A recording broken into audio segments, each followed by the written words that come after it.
My name is Nora Keene.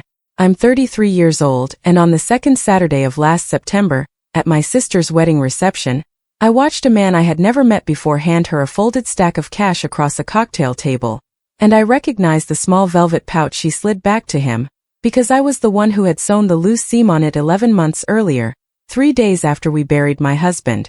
She sold Daniel's wedding ring at her own wedding for $2,100. To pay for the last leg of a honeymoon her new husband couldn't quite afford. She thought it was just a heavy platinum band with a few small stones in it. She thought the worst thing she was doing was being tacky. She had no idea what was engraved on the inside. Welcome back to Stories with Claire, where we sit with the quiet stories, the ones people carry for years without ever saying out loud. If you've ever swallowed something in a room full of family because making a scene would have cost you more than staying silent, drop a comment and hit subscribe. You'll understand this one.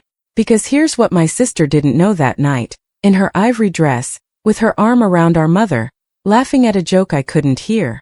I already had a photograph of that ring, a professional appraisal, a signed insurance writer, and a very specific reason to know exactly what was written inside the band. But I'm getting ahead of myself. Let me back up. Where I come from, I grew up in a 2-story brick house on Chapel Grove Lane, on the north side of Richmond, Virginia.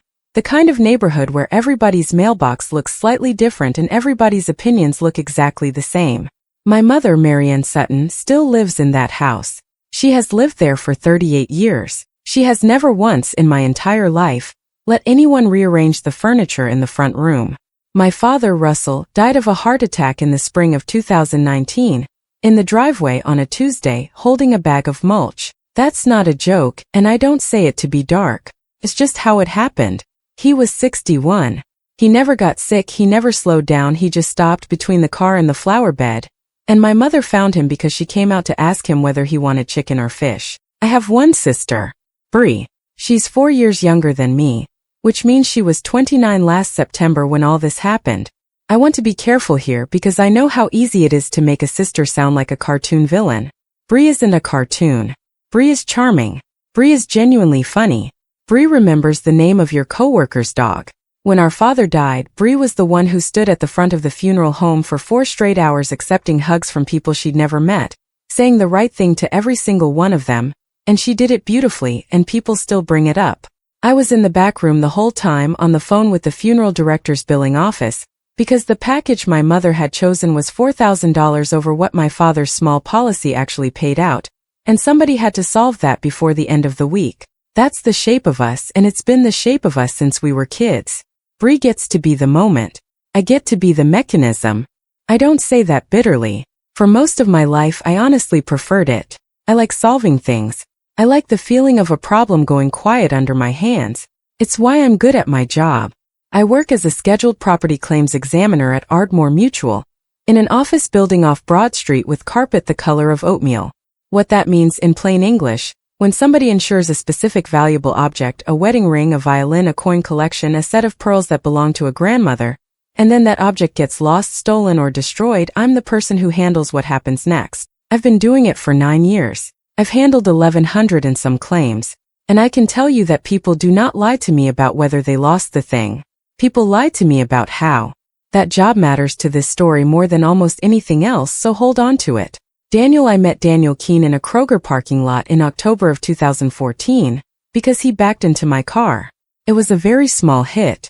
A crease in my bumper, maybe $200. He got out of his truck, walked over, and instead of apologizing he said, completely deadpan, "Okay. I want you to know that I've been driving for 19 years, and this is the single stupidest thing I have ever done." I laughed. That was it. That was the whole beginning.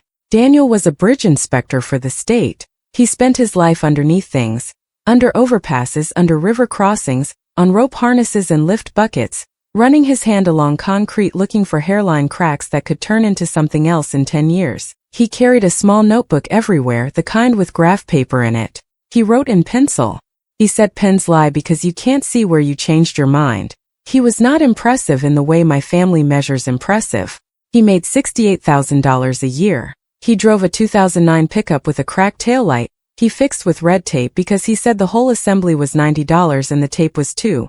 He wore a Timex with a scratched face that he'd had since he was 22. My mother, the first time she met him, waited until he'd gone out to the porch and said to me in the kitchen in her particular voice, "He's very sweet, honey." Bree said, "Does he own a suit?" He owned a suit. He wore it to our wedding in June of 2016, out at a rented barn in Goochland County, 62 people, mismatched chairs, and a rainstorm that hit for 11 minutes right in the middle of the ceremony and then stopped like somebody had turned a knob. Our rings were the only expensive thing we bought. I want to explain why because this is the part that matters. Daniel's mother, Josephine, died when he was 19. She left him almost nothing except a ring. A thin, worn-out engagement ring with 5 very small diamonds in it, none of them worth anything on their own. Total appraised value at the time, under $900. He kept it in a sock drawer for 11 years. When we got engaged, he took it to a jeweler in Carytown, Perrin and Fairweather, a narrow shop with a green awning and a bell on the door, and he had the 5 stones pulled and channel set into a wide platinum band. His band, not mine. Mine was simple and thin and cost $400 and I loved it. He said, and I remember this exactly, "I want to wear her." She never got to sit down at anything nice. Now she goes to everything. That ring, men's size 11 wide platinum 5 channel set stones, was appraised in 2021 at $14,200, mostly for the platinum work and the setting labor, not the stones. And on the inside of the band in small block letters it said, "Whatever comes, D." That was his phrase. He said it constantly about everything. Flat tire, whatever comes. Bad scan on his father's lungs, whatever comes. Me crying in a parking garage after a fight with my mother, whatever comes. It was the closest thing he had to a religion. I insured that ring the year after we married, because that's what I do for a living and I'd have been an idiot not to. Ardmore Policy, Personal Articles Writer, Form PS7. Photograph front, back and interior. Appraisal attached. Scheduled separately from the homeowner's contents, so it wouldn't be subject to the standard jewelry sublimit. I want you to remember 3 things about that paperwork because all 3 of them come back. There was a photograph of the interior engraving. There was a serial adjacent identifier, the jeweler's maker mark, a small stamped P&F with a 4-digit workshop number. And there was my signature dated on a document that said I owned it. February 9th. Daniel died on February 9th, 2024, on Route 6 outside Manican-Sabo, at 6:40 in the morning, in an ice storm that the forecast had called a light wintry mix. He was on his way to a bridge inspection. He hit a patch of black ice on a curve, went off the shoulder and struck a tree. The trooper told me he almost certainly didn't know anything after the first second. I have decided to believe that, and I would appreciate it if nobody ever tries to talk me out of it. He was 36. I got the call at 8:12 a.m. I was at my desk. I had a coffee in my hand and I was reading a claim file about a stolen bicycle. I'm not going to spend 20 minutes on grief here, because if you've been through it you already know, and if you haven't, nothing I say will land right. I'll just say this. The first 6 weeks are not sad. The first 6 weeks are administrative. You are on the phone with people all day long. You are canceling a phone line. You are explaining for the 9th time to a man in a call center in another state that no, he cannot speak to the account holder. The ring came back to me in a hospital property bag in a small white envelope, along with the Timex and $11 in cash and a house key. The band was scratched on one side. Not damaged, just scratched. I put it in a navy velvet pouch that had originally held a pair of earrings my mother-in-law never wore, and the seam on the bottom of the pouch had come loose, and 3 days after the funeral, at 1 in the morning at the kitchen table, I sewed it shut with black thread because I could not stand the idea of the ring falling through. I did a bad job. The stitching was crooked and doubled and you could see it from 6 feet away. Remember the crooked black stitching? That's the one that closes the loop. The blue casserole dish for about 4 months after the funeral. My family was genuinely wonderful. I want to be fair. They were. My mother came over twice a week with a blue enamel casserole dish. She has exactly one. It has a chip on the rim shaped like a comma, and she'd leave it in my fridge and take the empty one home. Bree texted me every morning for 11 weeks straight. Just hey. Nothing else.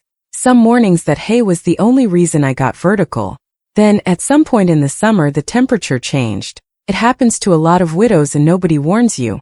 There's a window where you're allowed to be devastated, and then the window closes, and the closing is never announced. You just start to notice that the tone of the questions has shifted. Are you getting out at all? Becomes you're 32. Becomes Daniel wouldn't want you sitting in that house. In August at a Sunday dinner my mother said in front of everyone apropos of nothing, honey, at some point you're going to have to stop decorating with him. I said, what does that mean? She said, don't make it a thing. That's her phrase. Don't make it a thing. She has used it my entire life to convert other people's feelings into other people's bad manners. It is the single most effective sentence in our family, and she has never once had to raise her voice while saying it. I didn't make it a thing. I helped clear the table. Bree and Theo. Bree met Theo Vance in October of 2024, 8 months after Daniel died, at a charity golf thing where she was working the registration table. Theo is 31, a commercial lender at a mid-sized bank downtown, and I want to be precise about him because he's not a monster either. He's something more common than that. Theo is a man who has decided that the story of his life is a nice story, and who cannot tolerate any piece of information that would edit it. If you tell him a hard fact, he doesn't argue. He just sort of blinks past it the way you'd step over a puddle. They were engaged by January. My mother cried.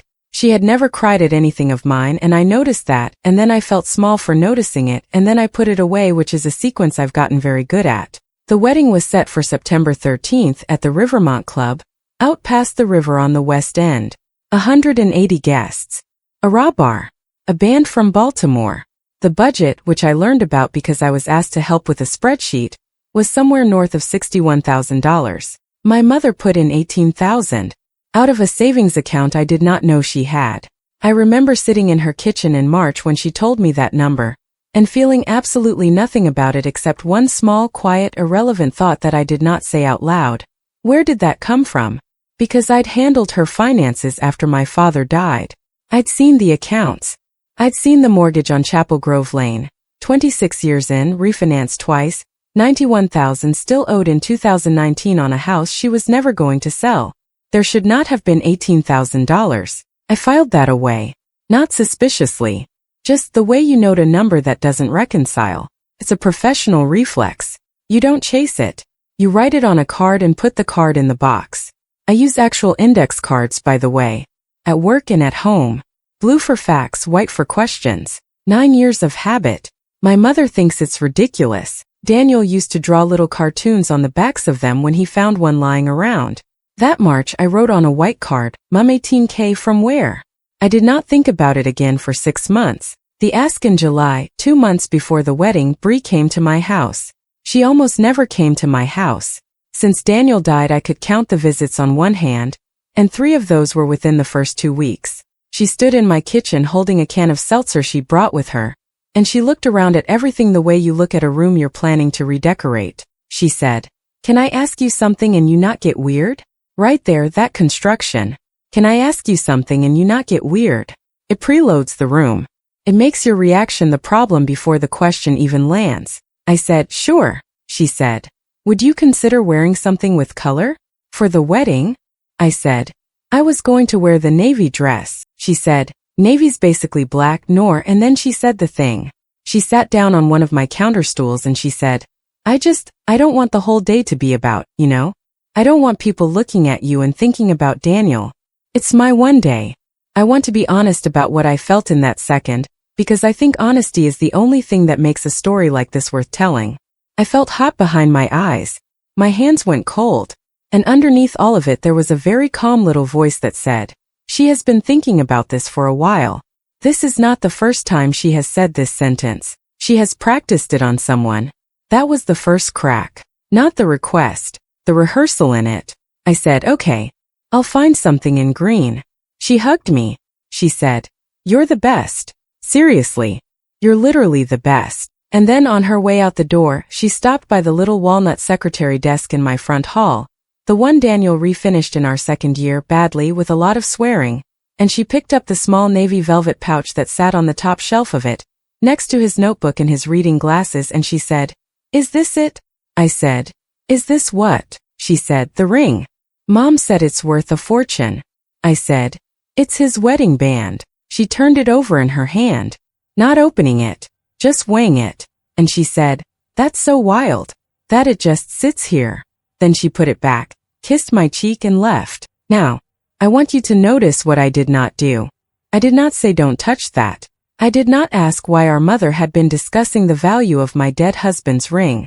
I did not ask how our mother would even know what it was worth. I stood in my hallway and I listened to her car back out of my driveway, and then I went and got a white index card and I wrote, "Who told Bree it's worth a fortune?" And I put the card in the box and I went to bed. I've thought a lot about that night since, about the version of me that could have said something in the moment. I don't think that version does any better. I think that version gets told she's being dramatic, and gets a phone call from our mother, and ends up apologizing by Thursday. The reason I write things on cards instead of saying them out loud is not because I'm afraid. It's because a card keeps. What I found in the appraisal folder 3 weeks later. August hot, my air conditioner making a sound I was ignoring. I pulled the rings file. I wasn't investigating anything. I want to be clear about that. Ardmore had sent out one of those routine renewal notices asking policyholders to confirm scheduled items and update appraisals older than 5 years. My appraisal was from 2021. I was doing paperwork. The folder was a green accordion file in the bottom drawer of the secretary desk. Appraisal photographs, the P7 rider receipts. And behind all of it, clipped to the back of the appraisal, there was a receipt I didn't recognize. Perrin and Fairweather, Carytown. Dated December 18, 2023. $60. Description line. Ian Dandy's second line. I sat there on the floor of my hallway holding a $60 receipt from 7 weeks before my husband died. Interior engraving. Second line. I knew what was engraved inside that ring. Whatever comes to. I'd read it 100 times. I'd read it in the hospital envelope. I'd read it at the kitchen table at 1 in the morning with a needle in my hand. There was no second line. I got up. I went to the secretary desk. I opened the top shelf and I took out the navy pouch and I loosened the drawstring and I tipped it into my palm. And there was nothing in it. I want to describe the next 10 seconds accurately because I think people imagine screaming, and it isn't screaming. It's arithmetic. When did I last see it? March, when I moved the desk to paint. Who has been in this house?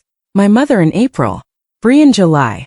A plumber in May in the basement, never upstairs. Did I move it? I did not move it.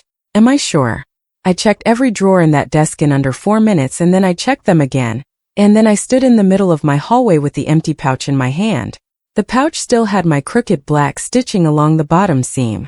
The pouch was on the shelf. The ring was not in the pouch. Somebody had taken it and put the pouch back. That's not losing something.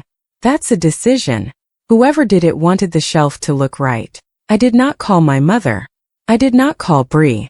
I did not call the police. I sat down at my kitchen table at 9:40 at night and I got out a stack of blue cards, and I started writing down every single thing I knew to be a fact. Because here's the thing about my job that people never understand until they need me. Everybody thinks a claim is about proving the thing is gone. A claim is about proving what it was. And I had a photograph of the inside of that band taken in 2021 that showed exactly 1 line of engraving, which meant that somewhere out in the world there was a ring with 2. And whoever was holding it had no idea what the second line said. Neither did I. Yet. Blue cards. I didn't sleep that night and I don't want to romanticize that either. I wasn't up plotting anything. I was up doing the thing your brain does at 2 in the morning when it relitigates 6 months of small moments and turns every one of them into evidence, most of which is garbage. By 4 a.m. I had 31 cards on the table and about 9 of them were worth anything. The ones that were worth something. Mom said the ring is worth a fortune. To Bree. Before July. Mom has never seen the appraisal. Mom has $18,000 she didn't have. Bree picked it up. Asked, is this it? Knew where it was. December 18, 2023 D. Paid $60 for a second interior engraving. Told me nothing. That last one was the one I kept coming back to, and not for the reason you'd think. I wasn't angry that he hadn't told me. Daniel did things like that. He once put $140 a month into a separate account for 2 years to buy me a kayak, and then let it slip in a Cracker Barrel parking lot 4 days before my birthday because he genuinely could not hold a surprise in his body. But December 18, 2023 was a Monday. I remember that month with unusual clarity because it was a bad one. His father had been in and out of the hospital in Norfolk. Daniel had driven down 4 weekends in a row. He was tired in a way I hadn't seen before, quiet in the evenings, and one night in the second week of December he sat at the end of our bed for a long time with his boots still on and said, "If something ever happened you'd be okay, right?" And I said, "Don't do that." And he said, "I'm not doing anything. I'm asking."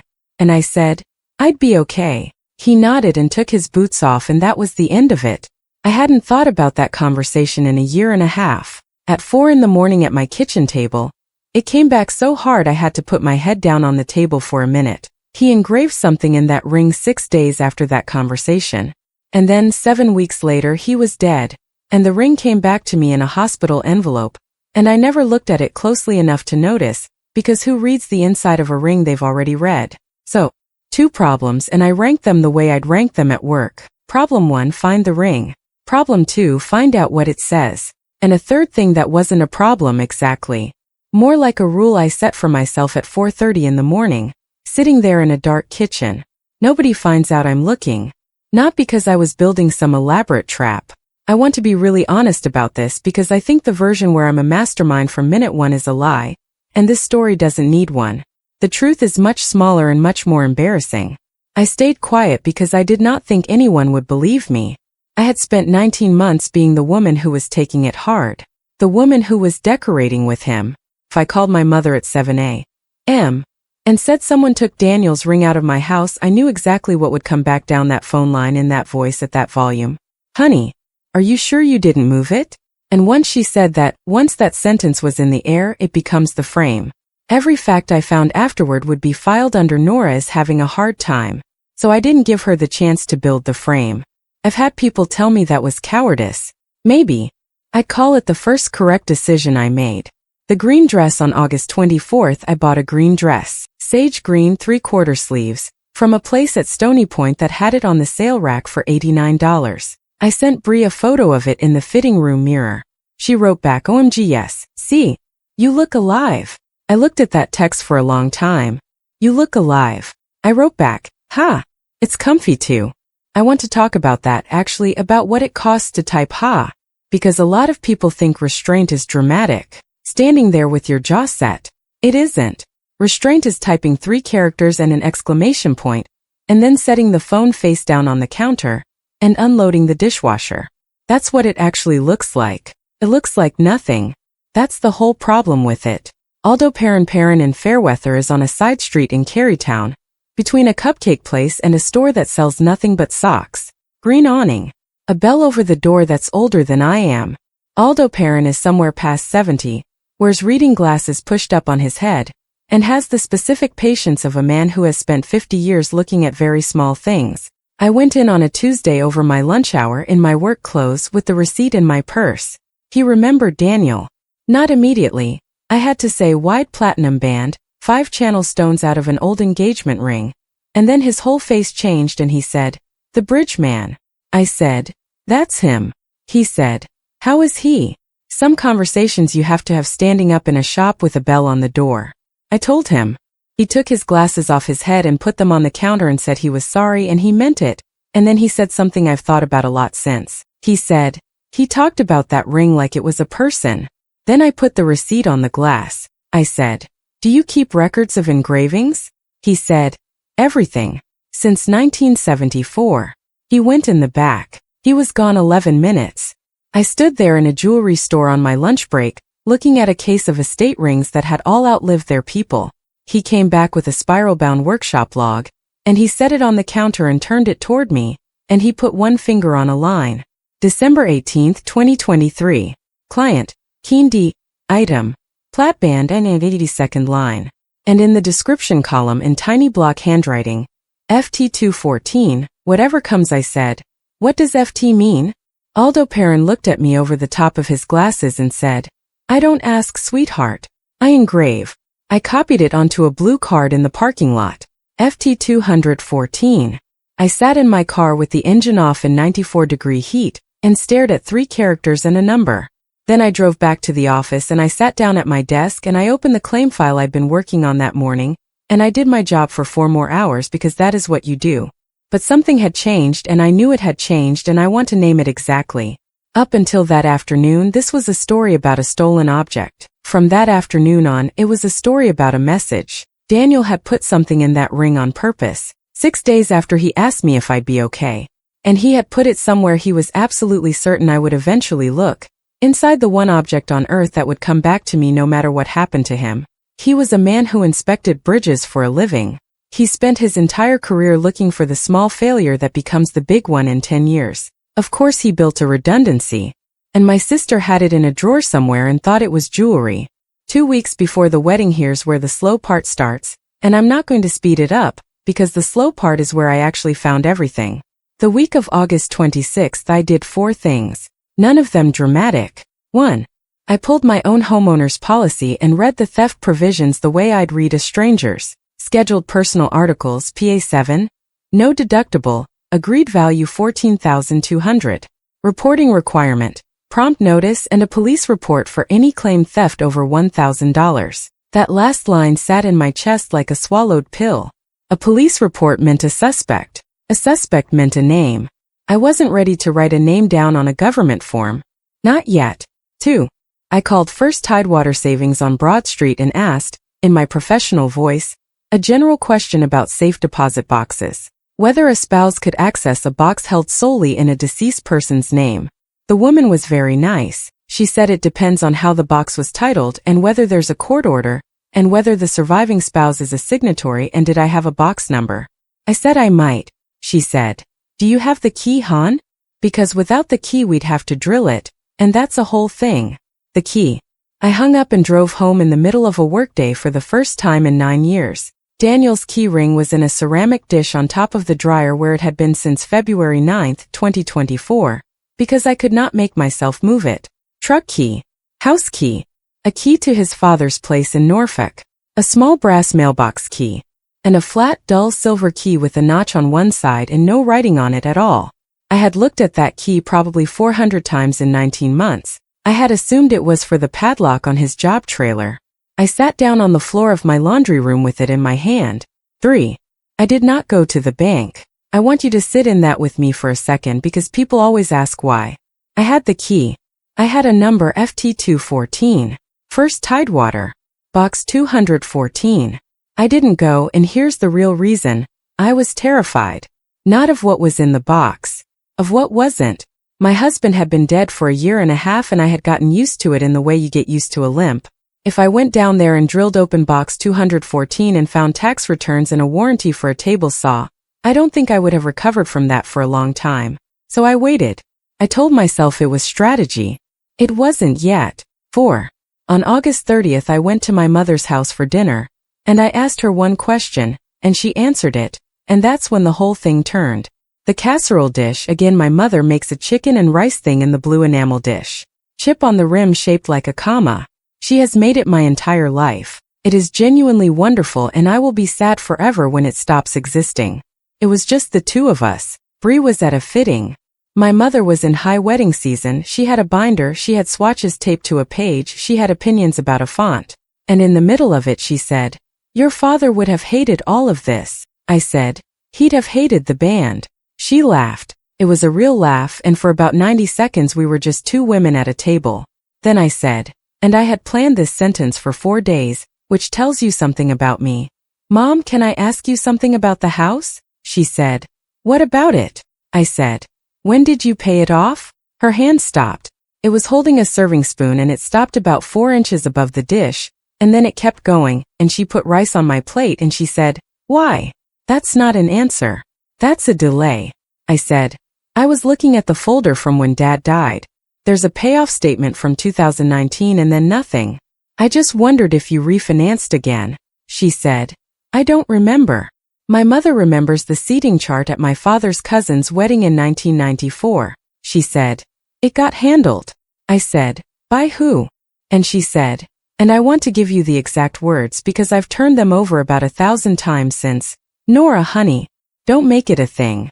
Then she got up and went to the sink and ran water over a pan that didn't need it, with her back to me and said, over her shoulder in a completely different voice, light and social, "Are you bringing anyone to the wedding?"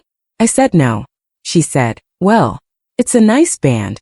I ate the chicken and rice. I helped clear the table. I dried the blue dish and put it back in the cabinet on the left second shelf where it goes. And in my car in her driveway with the interior light on, I wrote on a white card, "She knows who paid off the house. She won't say." "Why is that a secret?" Underneath it I wrote something else.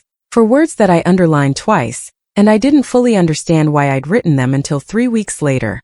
Ask about the ring. Because here's what had actually happened at that table, and it took me the whole drive home to see it. I had asked my mother about a mortgage, and her very first instinct before the delay, before don't make it a thing, was to change the subject to the wedding. Not the house. Not my father. Not money. The wedding. Two things were connected in my mother's head, and they were connected so tightly that touching one made her flinch toward the other. I didn't know what the connection was yet, but I knew there was one. And I knew, sitting in that driveway, that I was going to a wedding in 14 days where every single person who could answer my questions would be in the same room, drinking with their guard down, wearing a name tag. I just had to get through it without letting a single one of them see me look. September 13th, the Rivermont Club sits on a bluff over the river with a long gravel drive and a hedge that somebody trims with a laser. I got there at 3:40 for a 4 o'clock ceremony, in the sage green dress, with a small gold pin of my grandmother's on the shoulder because I needed one thing on my body that was mine. Brie looked genuinely beautiful. I want that in the record. She had one of those dresses that doesn't do anything clever, and her hair was down, and when she came around the corner of the terrace to find our mother before the ceremony, she was crying a little and laughing at herself for crying, and she grabbed my hand and said, "Is my face okay?" I said, "Your face is perfect," she said. "I'm so glad you came. And I want to tell you that I felt nothing but ice." I didn't. I felt love for her. That's the part nobody puts in these stories because it complicates them. I loved my sister at 3:52 in the afternoon on September 13th, and by 10 p.m. that same night I had started building the thing that took her apart. Both of those are true. That's just how families work. The ceremony was fine. 22 minutes. Theo cried, which surprised me and moved me, and which I later came to understand was completely sincere and completely unconnected to anything he would actually do. Dinner was at 7. Table 9, which was the table for people who are related to you but not close enough for table 2, me, Aunt Deb, a cousin from Roanoke, and 2 of my mother's friends from church. Aunt Deb is my father's younger sister, 68, retired school administrator, and she has one great quality. She says the thing everyone else in the family has agreed to imply. Somewhere around the salad she leaned over and said, "You holding up?" I said, "I'm fine." She said, "You look like a woman at a job interview." I laughed. It was the first real laugh I'd had that day. Then she said, "Your mother's very pleased with herself." I said, "It's a nice wedding." Aunt Deb tipped her glass slightly, the way you do when you're about to say something and you want it to look like you're not saying it, and she said, "It's a $60,000 wedding, sweetheart." I said, She said, "Where do you think Marion got that?" And then the toast started, and Aunt Deb turned toward the head table, and I sat there with a fork in my hand and my heart going like a bird in a box, because that was the second person to raise it. Independently. Out loud. 9:40 p.m. Here's the part one have replayed more than any other 4 minutes of my life. The band was on. There's a room at the Rivermont Club off the main hall. They call it the library. It's got about 40 books in it and a bar. And it's where people go when the music gets loud. I went in there around 20 to 10 to sit down for a minute, because I was full of that specific exhaustion you get from being pleasant for 6 hours. There were maybe 8 people in there. I sat on a bench near the window with my shoes half off, and Brie came in, still in the dress, veil gone, hair up now, flushed and happy and moving fast, the way she moves when she's got a plan. She went straight to a small cocktail table in the corner where a man was sitting by himself. I'd seen him earlier. 50s, gray sport coat, no tie, a wedding guest of the Vance side or so I'd assumed. He had a drink he wasn't drinking. I want to be precise about what I saw because I have since had to describe it 3 separate times to 3 separate people who were writing it down. She sat. They talked for about 90 seconds. He took out a phone and showed her something on the screen and she nodded. Then he reached into his inside jacket pocket and took out a bank envelope, folded in half, and put it on the table under his hand and slid it across. And she took a small navy velvet pouch out of her clutch and put it in his palm. The pouch had crooked black stitching along the bottom seam. I was 19 feet away. I know it was 19 feet because 11 days later I went back to the Rivermont Club under the excuse of asking about a lost earring, and I stood at that window and I measured it with a tape from my glove compartment. He opened the pouch. He tipped the ring into his hand. He took a small loop out of his pocket, a jeweler's loop at a wedding in his pocket, and he looked at the outside, then he turned it and looked at the inside. He held it there for a second longer than he needed to. Then he put it in his jacket, and he said something, and my sister laughed, and she stood up and smoothed her dress and walked back out toward the music. She passed within 4 feet of me.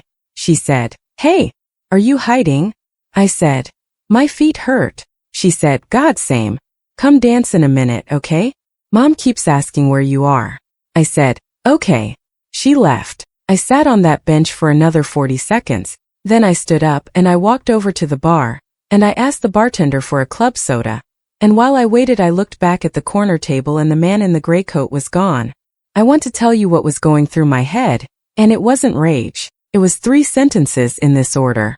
He looked at the inside.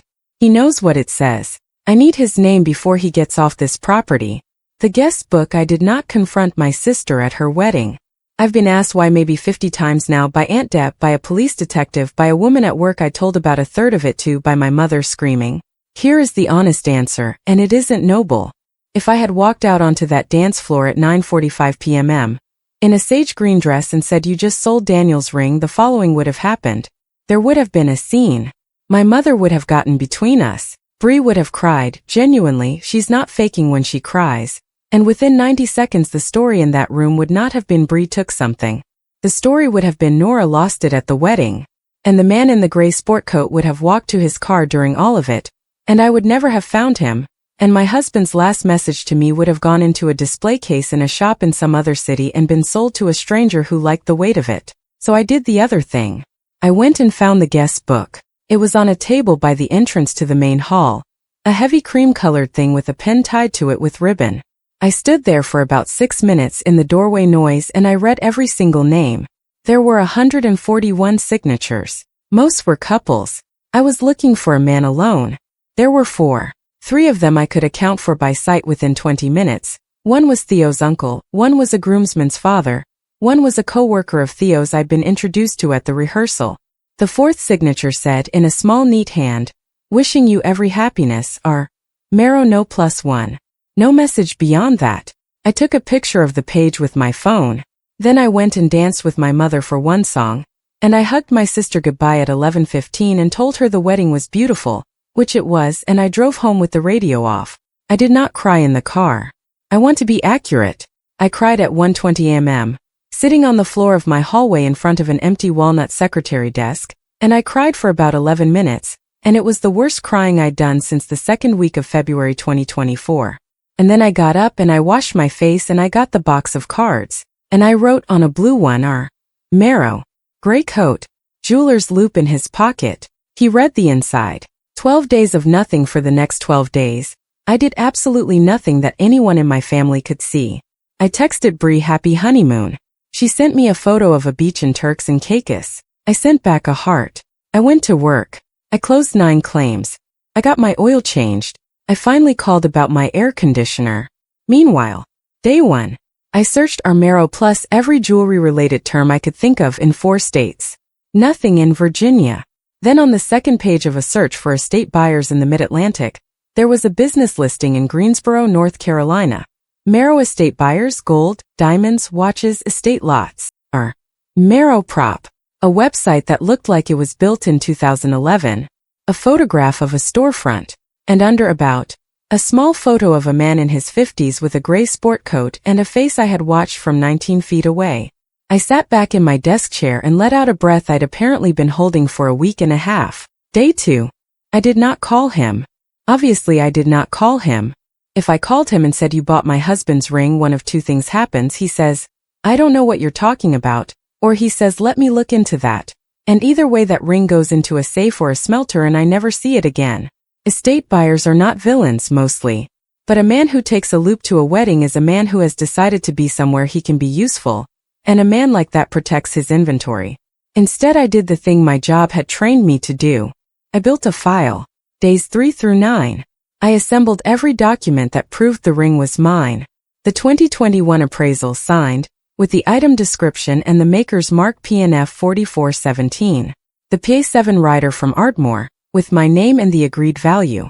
6 photographs including one, and this is the one that mattered, of the interior of the band, taken in 2021, showing one line of engraving and nothing else. The Perrin and Fairweather receipt from December 18, 2023.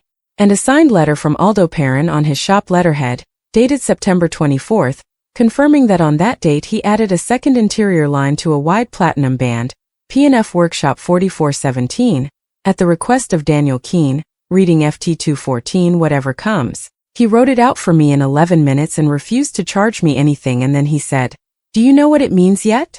I said, "I think it's a box at a bank." He said, "Then go open it, sweetheart." I said, "I'm not ready." He said, "Nobody is. Go anyway." Day 10. I went to First Tidewater Savings on Broad Street with a flat silver key, a death certificate, a marriage certificate, my ID, and a letter of qualification from the circuit court naming me administrator of Daniel's estate, which I had gotten in April 2024 and never once used. The woman at the desk was in her 50s and had a small framed photo of a dachshund. She looked at the paperwork for a long time and then she said, "Box 214 is held in his name only, with a right of access recorded to a spouse. That's unusual. Most people don't do that." I said, "He inspected bridges." She looked up. I said, "He thought about things falling down." She said, "Come on back." Box 214, the room they take you to, is small and windowless and has a table and one chair, and they leave you alone in it, which is a mercy I did not expect. Box 214 is one of the medium ones, 10 inches by 5, about 2 feet deep. There were 4 things in it. 1. A manila envelope containing the deed to 4118 Chapel Grove Lane, my mother's house, and a recorded satisfaction of mortgage from Hanover Federal, dated November 3, 2021, showing a payoff of $88,416, paid by cashier's check. Purchased by Daniel J. Keene. 2. A single sheet of legal paper, handwritten, dated the same day, in his pencil handwriting on graph paper. He'd torn it out of one of his notebooks. You could see the ragged edge. This is between us. Not a loan. Not a gift with strings. I don't want it discussed and I don't want it thanked. If you ever tell Nora, tell her it was you. She's spent her whole life being the one who fixes it. Let her stop for a while. D. 3. A savings passbook, First Tidewater, opened February 2017, in the names of Daniel J. Keene and Nora S. Keene, with a balance of $31,240. I did not know that account existed. $200 a month every month for 7 years plus a little interest. He'd been doing it since the year after we got married. 4. An envelope with my name on it. I did not open that one at the bank.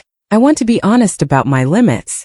I put it in my purse and I signed the card and I walked out onto Broad Street at 4:15 on a Thursday afternoon, and I sat in my car in a parking deck for 25 minutes without turning it on. I opened it that night in my kitchen. It was 1 page. Graph paper. Pencil. Nor, if you're reading this, you either got very curious or something happened, and if something happened, I'm sorry and I need you to do a couple of things. The house is done. Your mom knows and she promised she wouldn't say, and I guess she's kept that promise because whatever else she is, she keeps a promise when it makes her look good. That's not a dig. It's just true and it worked out for us. The account is for you. Not for a funeral, not for the truck, not for your mother's roof. For you. By something ridiculous. Here's the actual thing I want to say, and I've started this page 4 times. You take care of everybody in that family and none of them have ever once had to notice, because you've been careful not to let them. You made it invisible on purpose, and then you complain quietly to me in the car that nobody sees it. Babe, you built that. So if I'm not around, stop being careful. Let them see the bill. Whatever comes. D. I read it 4 times. Then I went and got a blue card, and instead of writing a fact on it, I wrote down word for word the only sentence I had ever been given that qualified as an instruction. Let them see the bill. And I sat there in my kitchen at 10 o'clock at night, 33 years old, a widow with an air conditioner that made a noise, and I understood 2 things at once. My husband had quietly paid off my mother's house, and my mother had spent $18,000 of the money she wasn't spending on a mortgage on my sister's wedding, the wedding where my sister sold my husband's ring. The part where people expect me to explode I want to talk about the next 4 days, because this is where the story could have ended badly and it's the part I'm proudest of. I wanted to drive to Chapel Grove Lane at 10:15 that night with that satisfaction of mortgage in my hand, and put it on my mother's kitchen table. I sat in my car in my own driveway with the keys in the ignition for 11 minutes deciding not to. Here's what stopped me. Not virtue. Arithmetic again. If I went that night, I'd be doing it for the reaction. And I knew with total clarity what the reaction would be, because I have known my mother for 33 years. She would cry. She would say she'd wanted to tell me. She would say Daniel made her promise. She would say she'd been carrying it alone. And within about 6 minutes, I'd have bet money. The subject would have changed from my husband paid off your house and you let me believe you did it yourself to how hard this has been for her. And then she would call Bree in Turks and Caicos crying and Bree would call me crying. And by the end of the week I would have apologized. To both of them. For the timing. That's not paranoia. That is the documented, repeatable, 900 times observed behavior of my family. So I turned the car off and went inside and did the boring thing instead. I opened a folder on my laptop. I named it, with no drama at all, Keen P7 September 2025. And then I did what I do for a living for 1,100 strangers a year. Except this time the claimant was me. Building it over the next 3 weeks I did 5 things in order slowly, and I never told a single member of my family that I was doing any of them. First, I got the ring located. I couldn't call Marrow. But I could do something better. On October 2nd I filed a report with the Henrico County Police, theft of scheduled personal property, value $14,200, discovered missing in August, with a photograph of the interior engraving and the maker's mark attached. And I did something in that report that I want to explain carefully, because it's the single most important decision in this whole story. The officer asked me if I wanted to name a suspect. I said no. He looked up. He said, "You've got no idea who took it?" I said, "I have an idea. I don't have proof. I'd rather the record be clean." He wrote unknown and I signed it.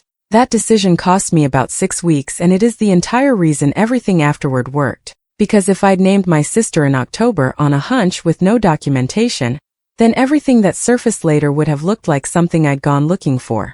Instead, the report went out to the regional stolen property database with a photograph, a maker's mark, and a description of a 2-line interior engraving. That's a flag in a system. It sits there. It doesn't do anything. Until somebody runs a check. Second, I filed the claim. Not with my own team, obviously. Conflict of interest.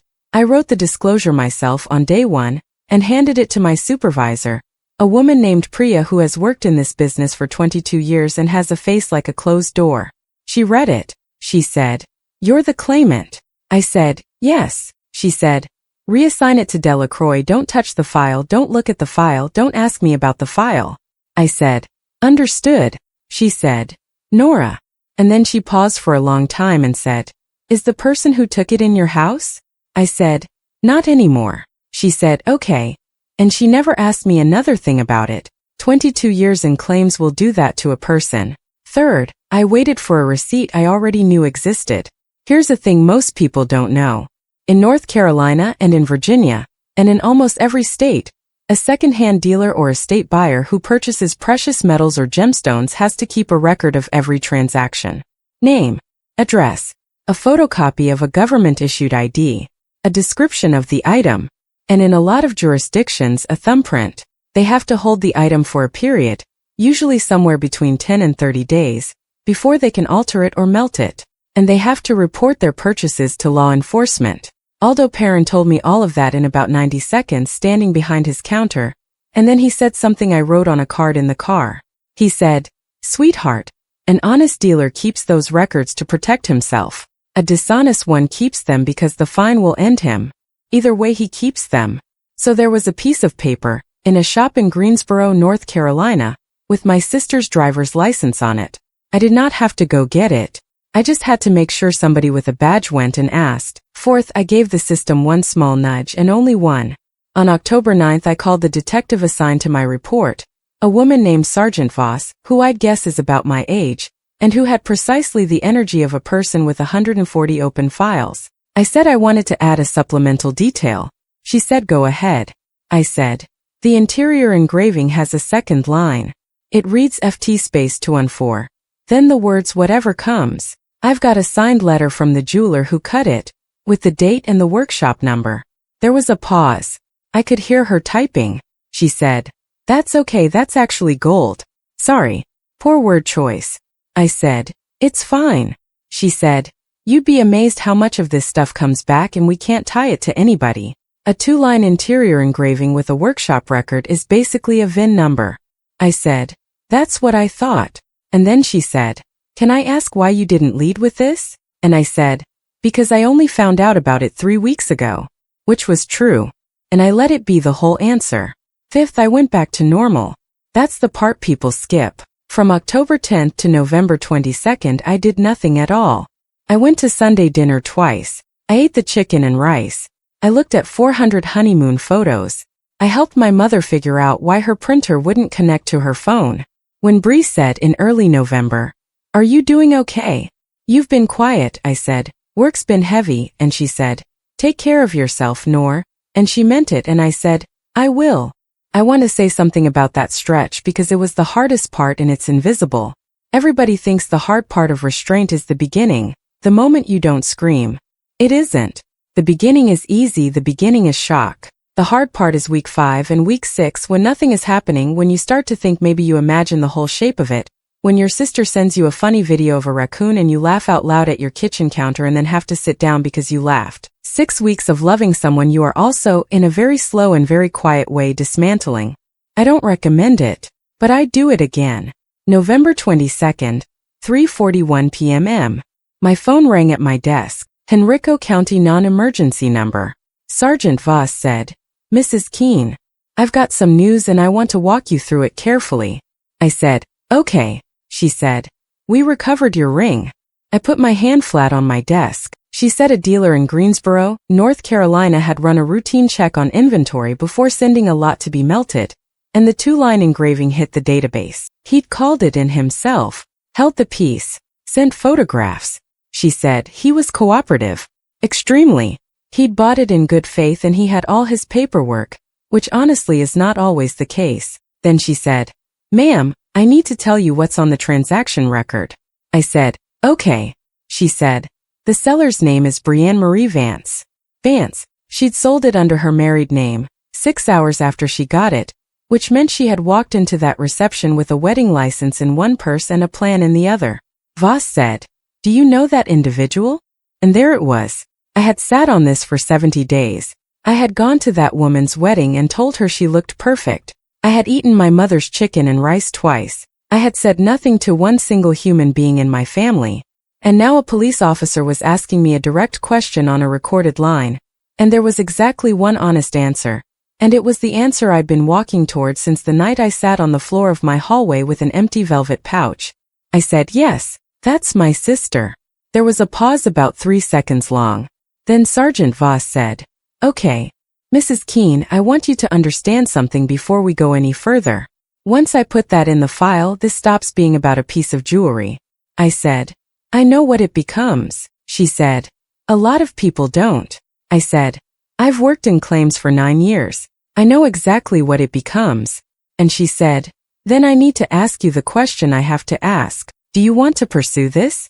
Outside my window it was getting dark at 4 in the afternoon, the way it does in late November, and the parking lot lights had come on, and I could see my own reflection in the glass, a 33-year-old woman at a desk in an office with oatmeal carpet. I thought about a man in a gray sport coat holding a ring up to a loop for 1 second longer than he needed to. I thought about "Don't make it a thing." I thought about a piece of graph paper in a bank box that said "Let them see the bill." And I said, yes. What I asked for. Sergeant Voss called me back on November 26th. Greensboro was releasing the ring to Henrico as recovered stolen property. It would be held as evidence, but because the ownership documentation was, in her words, the cleanest chain of title I've seen on a jewelry case in 11 years, she thought I could get it back in a matter of weeks rather than months. Then she said the sentence I'd been waiting 78 days for. The Commonwealth's attorney's office is going to charge it as grand larceny. Over $1,000 in Virginia, that's a felony. She'll be served a summons, probably the second week of December. I said, "Okay." She said, "You don't sound surprised." I said, "I'm not." Then I asked her for one thing, and it was the only thing I asked for in the entire process. I said, "Can you tell me the date she'll be served?" She said, "Why?" I said, "Because my mother's 65th birthday dinner is December 6th. And I'd like to know whether I'm walking into that room before or after." There was a long silence. Then Sergeant Voss said quietly, "Before. Paperwork's not going out till the 8th, and I said, "Thank you. I want to be very clear about what I did with that information, because I think this is where a lot of people would have expected me to build a trap. I didn't need to build one. That's the thing about my family that I finally understood 78 days in. I didn't have to make them do anything. I just had to be in the room with a folder on the one night of the year when they would be at their absolute most confident." December 6th, the Wildwood Room Tavern on Grove has a private room in the back with dark green walls and a long table that seats 20. My mother has had her birthday dinner there 4 times. She likes it because the waiters remember her. 19 people. Aunt Deb, the cousin from Roanoke, 2 of the church friends, Theo's parents, who had begun attending our family events with the enthusiasm of people who thought they'd married into something calmer than they had. Bree and Theo at my mother's right hand. Me at the far end near the door in the navy dress. Nobody said anything about the navy. I had a leather folder on the seat beside me. Nobody asked about it either. I'm the one who brings paperwork. I have brought paperwork to every family event since I was 24. Dinner ran about 90 minutes. It was, and I mean this, lovely. Aunt Deb told a story about my father setting a grill on fire in 1998. My mother laughed so hard she had to put her napkin over her face. There was a cake with too many candles and somebody's kid blew out 3 of them and nobody minded. At about 8:40 my mother stood up and tapped her glass. She was wearing the pearl earrings my father gave her in 2004. She had a glass of white wine she'd been nursing for an hour. She was, I think, as happy as I have ever seen her. She said she wanted to say something. She said 65 felt like a good time to get her affairs in order. She used that phrase, affairs in order, and everyone did the polite groaning thing. And then she said, "I've decided that when I go, the house on Chapel Grove goes to Bree and Theo." There was a beat. Then Theo's mother said, "Oh, Marianne," in a warm voice, and somebody clapped, and Bree put both hands over her mouth. And my mother said, smiling, expansive, absolutely certain of herself, with a room full of witnesses, "It's free and clear. Paid off every penny of it. 38 years in that house, and I want you to know I did that myself. I did that myself." Aunt Deb looked down the table at me. I want you to understand something about that moment. I had a folder on the chair beside me. In it was a recorded satisfaction of mortgage showing that on November 3, 2021, a cashier's check for $88,416 had been purchased by Daniel J. Keene. I could have opened it right then. And if I had, this would have been a story about a woman who ruined her mother's 65th birthday with a document. I didn't open it. I raised my glass with everybody else. I said, "Congratulations, Bree." And Bree, flushed, thrilled, genuinely emotional, half a glass of wine in, looked down the table at me and said the sentence that ended it. She said, "Nor, you're okay with this, right? I mean, you've got the house Daniel left you." The room got very slightly quieter. Not silent, just adjusted. I said, "I'm okay with it." And she said, "Because honestly, you've never even wanted stuff. Like, you don't even notice stuff." And my mother said, easily laughing on the exhale of her own toast, "That's true. Nora wouldn't notice if you walked out with the furniture." She meant it as affection. That's the part one need you to hold. She was not being cruel. She has said versions of that sentence about me for 30 years, and every single time she has meant it as a compliment. Bree laughed. And in that laugh, I watched it happen on her face. Something caught. Some small internal snag. Some flicker of a memory of a hallway in July. A velvet pouch, a shelf. She looked at me. And she stopped laughing. That's when I picked up the folder. The reveal I didn't stand. I want that in the record too. I stayed sitting at the end of the table, and I put the leather folder flat in front of me and I opened it, and my voice came out steadier than I expected. I said, "Mom, before you finalize anything about the house, there's a document you should have." She said, "Nora." I said, "It'll take 1 minute." She said, "Honey, it's my birthday." And Aunt Deb, God bless her forever, said, "Marianne, let her talk." I slid the first page down the table. It went hand to hand, which is its own kind of theater. I hadn't planned that, but 4 people touched that piece of paper before it got to my mother, and every one of them read it on the way. It was the recorded satisfaction of mortgage. Hanover Federal. November 3, 2021. $88,416. Payer Daniel J. Keene. My mother looked at it for a long time. Longer than it takes to read. She set down her wine glass and she missed the coaster, and it made a small hard sound on the wood. I said, he never told me either. I found it in a safe deposit box in October. Theo's father said, I'm sorry, Daniel paid off the house? I said, yes. Theo's mother said, Marianne is that? And my mother said very quietly, he asked me not to say. I said, I know. He left a note about it. He told you that if you ever told me, you should say it was you. And here's the thing I did that I have thought about more than anything else in this entire story. And I'd like to think Daniel would have approved. I looked at my mother and I said out loud in front of 19 people. So you didn't lie tonight. You did what he asked you to do. I want everybody at this table to understand that. She started to cry. Not performatively. Her chin went and she pressed 2 fingers under her eye like she could stop it from the outside. Because here's what I'd figured out somewhere around week 9, sitting with a stack of blue cards. My mother's crime wasn't the lie about the mortgage. My mother's crime was what the lie let her believe about me.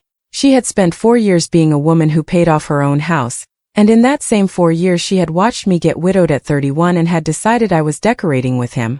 And she had told my sister that a ring in my hallway was worth a fortune, and she had said at a table laughing that I wouldn't notice if you walked out with the furniture. She didn't need to be caught in a lie. She needed to hear the truth said kindly in front of everyone, while she was still holding a wine glass. Then I took out the second page. I said, Bree, this one's yours. The second page, it was a photocopy. Merrow Estate Buyers, Greensboro, North Carolina. Transaction record dated September 13, 2025, 11:48 p.m. Item: 1 gentleman's platinum band, 5-channel set round brilliance, interior engraving, 2 lines. Amount paid, $2,100 cash. Seller, Brianne Marie Vance. A photocopy of her brand new driver's license, issued 11 days before the wedding. And in the lower right corner in a small gray box, a thumbprint. I didn't send that one down the table. I got up and I walked the length of the room and I put it on the tablecloth in front of my sister, next to her plate, and I sat back down. I've been asked what her face did. It didn't do anything for about 2 full seconds. That's the part nobody believes. She read it and her face stayed exactly as it was, like the message hadn't gotten all the way in yet. Then her jaw moved, just slightly sideways, the way you do when you're trying to swallow with a dry mouth. Then the color went out of her face in a way I have never seen happen to a person in real life. It started at her hairline. Her lips went a strange gray pink and she put one hand flat on the table like the room had tilted. Theo leaned over to read it.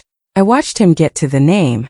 I watched him get to $2,100. And I watched a man who works in commercial lending, who signs disclosure forms for a living, understand in about 4 seconds what a photocopied license and a thumbprint on a second-hand dealer transaction record actually is. He said, Bree. She said, it's not. He said, Bree. Aunt Deb said, what is that? And my mother, who had not yet picked her wine glass back up, said in a voice I had never heard from her, thin, high, and about 20 years younger than she is, Brianne, what did you do? What was engraved inside? Bree started talking then, and it came out fast and disordered, and I'm going to give you the shape of it rather than every word because it went on for maybe 90 seconds and it was hard to listen to. She said she was going to tell me. She said she was going to buy it back. She said the wedding went over budget by $9,000 and Theo's parents had pulled back on the rehearsal dinner, and there was a balance due on the resort in Turks and Caicos that had to clear before the 14th. She said, it was just sitting there, Nora. In a bag. On a shelf. And then she said the thing. She said, Mom said you'd never even notice it was gone. The room did something I'd never felt a room do. Everybody stopped moving at once. My mother said, I did not. And Bree. And this is what people do when they're going down. They reached. Bree turned on her and said, you told me it was worth a fortune. In April.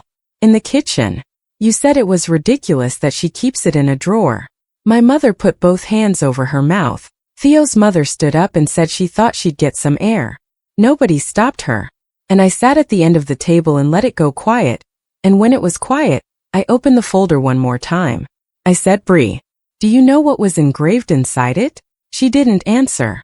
She was crying by then, in a hiccuping, undignified way that was nothing like the way she cries at funerals. I said, there were 2 lines. The first one said, whatever comes.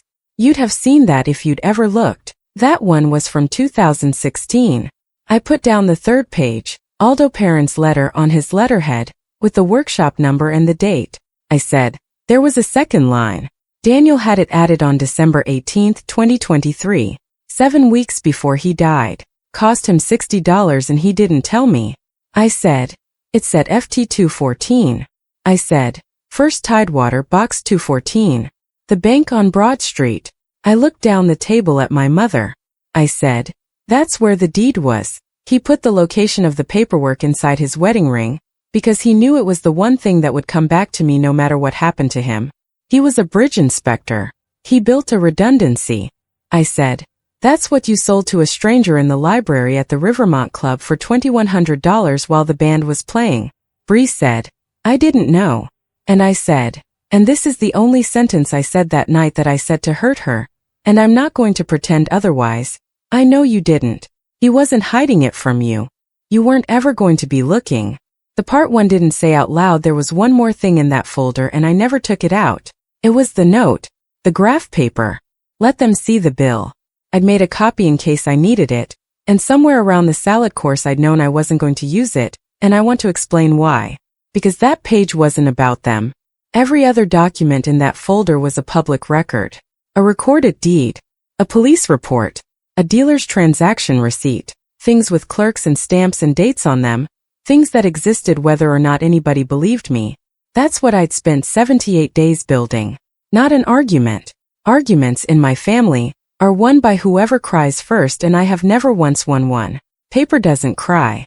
But the note in the pencil handwriting was mine, and it was the last thing he wrote to me, and they had already been given enough of him.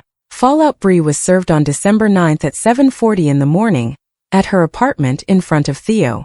Grand larceny, Virginia. Felony. She hired a lawyer named Chastain who was, by all accounts, very good. What actually happened over the next 5 months is much less cinematic than people expect, and I'd rather tell you the truth than the movie version. Theo's bank found out in February, because Bree's charge came up on a routine background review for his internal promotion track. He was not fired. He was quietly moved off the commercial team, and into a compliance-adjacent role that everyone politely described as lateral. They bought a house that year at a rate about 1.5 points above what he'd been telling people he could get, from a lender that wasn't his. Bree's real estate broker application. She'd been 40 hours short of the education requirement, and had been planning to sit for the exam in the spring. Went nowhere. Virginia asks you about criminal history and it asks in writing. In April, the Commonwealth's Attorney's Office called me about a plea. Reduced to a misdemeanor, 12 months suspended, 2 years of good behavior, and full restitution of $14,200 plus the cost of recovery. The prosecutor asked me if I supported it. I said yes. She asked me if I wanted to make a victim impact statement. I said yes to that too. It was 1 page. I wrote it on a Sunday afternoon at my kitchen table with a stack of blue cards next to me. It took 4 hours to write 11 sentences. The only part I'll read you is the last one because it's the only part one still stand behind completely. I don't want my sister to go to jail. I want it written down somewhere permanently by someone who isn't me that this happened, because in my family, if it isn't written down in 6 months it will have been a misunderstanding, and in a year it will have been my fault for bringing it up. The judge read that out loud in open court. I did not expect that. I put my hand over my mouth. Restitution is being paid at $300 a month. I get a check from a state office, not from her. She has, as of this recording, paid back $4,200 of it. I have not cashed a single one of them. They're in an envelope in the walnut secretary desk in my front hall. I don't know what I'm going to do with them. Maybe nothing. Maybe that's fine. My mother did not speak to me from December 6th until the 3rd week of March. 14 weeks. In 14 weeks she did not call me and I did not call her, and I want to be honest that some of those weeks were the loneliest of my adult life. Worse than the ones right after the funeral, because at least then people brought casseroles. Aunt Deb called me every Sunday during those 14 weeks. Every single one. She never once asked me how I was doing, which was exactly right. She talked about her hydrangeas. The blue dish on March 22nd, a Saturday at about 11 in the morning, my mother's car pulled into my driveway. I watched her come up the walk from the front window. She was carrying the blue enamel casserole dish, chip on the rim shaped like a comma. She stood on my porch, and when I opened the door she didn't come in. She said, "I made too much." I said, Okay, she said. It's the chicken. I said. I figured. And then my mother, who has never in 65 years apologized to anybody in a way that would show up on a recording, stood on my porch holding a casserole dish with both hands and said, I told her it was worth a fortune. I said, I know, she said. I didn't tell her to take it. I said, I know that too. And she said, but I told her you wouldn't notice. And then she cried, standing up, holding a dish, and she wouldn't put it down and she wouldn't come inside. And I stood in my own doorway in a sweatshirt at 11 in the morning and let her. Finally I said, Mom, give me the dish. She gave me the dish. She came in. She sat at my kitchen table for 2 hours. We did not fix it.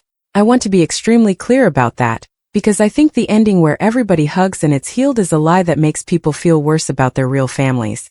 We didn't fix it.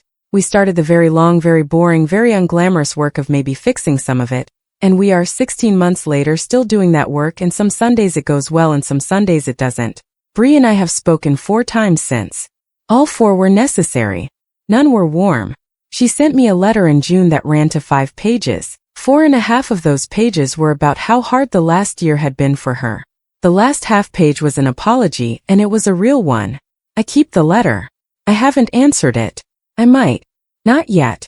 Getting it back. The ring was released from evidence on February 4, 2026. I drove out to the property room in Henrico with my ID and a case number, and a man behind a window handed me a manila envelope with a barcode on it, and I signed a line and that was it.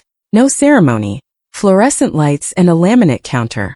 I sat in my car in the lot and opened the envelope and tipped it into my hand. It was scratched on one side. Same scratch. And there was a second scratch now, a fresh one, from somebody's tray or somebody's scale or the inside of a jacket pocket between here and Greensboro. I turned it toward the window light and I read both lines. Whatever comes, DFT 214. Whatever comes. He'd repeated himself. He hadn't even had the room for it, and he'd spent part of his $60 saying the same 2 words twice, because that's the kind of man he was. He wanted the last thing I read to be the thing he always said. I sat in a parking lot in Henrico County and cried for about 20 minutes with a ring in my fist, and then I drove to Carytown. Aldo Perrin put his glasses down when the bell rang. I said, I got it back. He said, I know. The detective called me. I've been telling everybody who comes in here for 2 months to photograph the inside of their rings. I asked him to put it on a chain. Simple, plain, nothing fancy, long enough to sit under a shirt. He did it while I waited, and when I paid he charged me for the chain and not for the labor, and when I argued he said, Sweetheart, don't make it a thing. And then he hurt himself and looked genuinely stricken, and I laughed harder than I'd laughed in a year and had to explain why. The piano. There was $31,240 in that passbook account, and a man's handwriting telling me to buy something ridiculous. Took me until May to do it. I bought a piano, an upright secondhand, from a woman in Ashland who was moving to Arizona. Walnut case, $3,800 including the movers and the first tuning. It has a sticky B-flat below middle C that the tuner says will cost more to fix than it's worth. I cannot play the piano. I have wanted one since I was 9 years old, and my parents said there wasn't room, which was true, and then said it again when I was 11 and there was room. I take a lesson on Thursday evenings from a retired music teacher named Francis who is 79 and does not care that I'm bad. I have been at it for 14 months. I can play 2 pieces badly and 1 piece almost well. The rest of the money is still sitting there. I'm in no hurry.